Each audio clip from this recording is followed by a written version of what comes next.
तर आज आम्ही फिरायला आल्यानंतर दुपारच्या टायमाला आझाद मैदान आणि इंडिया गेट बघितलं. इंडिया गेट सगळीकडनं बघून झाल्यानंतर आम्ही आता जाणार होतो मरीन ड्राईव्हला. तर इथं मरीन ड्राईव्हला जाण्या अगोदर आम्ही इथे इंडिया गेटला भर उन्हामध्ये सगळीकडे फिरलो आणि चांगलंच थकून गेलो. त्याच्यानंतर आम्ही इथून केली होती टॅक्सी की मरीन ड्राईव्हला जाणार होता. आता मस्त दिवस उतारायलाच लागला होता.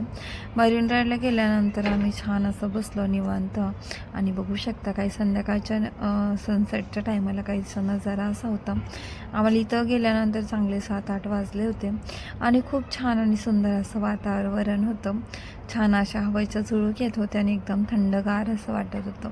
सगळे लोक इथं निवांत बसलेले होते. इथं आले की असं वाटते टाईम आहे ना ते जाऊच नाही, जसं आहे ना तसंच थांबावं, जाग्यावरच थांबूनच राहावं आणि टाईम पळूच नाही. पण इथं आल्यानंतर आम्ही नेहमी पण जेव्हा पण येतो ना अशी गडबडच होते, जायचा टाईम होऊन जातो आणि आम्हाला जायची घाई गडबडच असते. पण तरी पण आज थोडं रिलॅक्सच घेतलं होतं. म्हटलं चला बघू जेव्हा होईल तेव्हा जाऊ. पण घड्याळीचा काटा कुठं थांबतो काय, बघता बघता इथं आम्हाला 8:30 वाजले होते.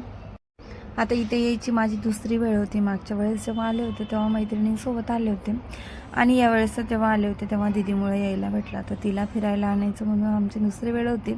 तसं तर एका ठिकाणावर दोनदा जाण्यात काय मजा येत नाही, पण इथं जेव्हा पण येताल ना तर असं वाटत असतं की रोजच येऊन बसावं. आता देव काय शांत बसू देत नव्हती, इथं तिथं उड्या मारत होती. खरं तर इथे जागा अशी की पडलं तर खूप भीती वाटते, कारण पलीकडल्या साईडला समुद्र आणि अलीकडल्या साईडला सुद्धा ओटा आहे. त्याच्यामुळं तिच्याकडे जरा जास्तच लक्ष द्यावं लागणार होतं. छान असतं, मस्त अशी मजा येत होती. पण आम्ही व्हिडिओ काढले नव्हते म्हणून म्हणलं चला व्हिडिओ काढून घ्यावं, कारण घरी गेल्यानंतर थोडी ना मरीन ड्राईव्ह दिसणार आहे म्हणून व्हिडिओमध्ये दिसेल असं वाटलं होतं. आणि त्याच्यानंतर आम्ही निघालो घरच्या दिशेने. तर घरी यायच्या टायमाला असा काही नजारा होता CSTचा. तर तुम्ही बघू शकता किती सुंदर असे लायटिंग वगैरे दिसत होती. आम्ही जेव्हा टॅक्सीने येत होतो तेव्हा टॅक्सी चालकाने सांगितलं हे सगळं जे बांधकाम आहे ते इंग्रजांच्या काळातलं येते, तेव्हाच आतापर्यंत तसंच आहे. आतापर्यंत त्याच्यामध्ये कोणीच बदल केले नाही.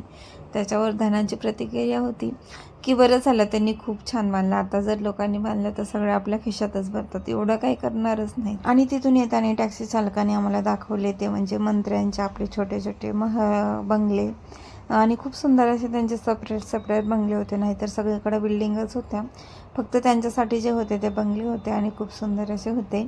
आणि त्यांच्या बंगले बघून मला पण असं वाटलं की आपण उगाच इकडे तिकडे फिरतोय. खरं तर राजकारणी लोकांना खूप छान असं बंगलो मिळतात, खूप सुंदर असे त्यांचे बंगलो होते आणि त्यांना फ्रीमध्ये नोकर चाकरासोबत दिले जातात.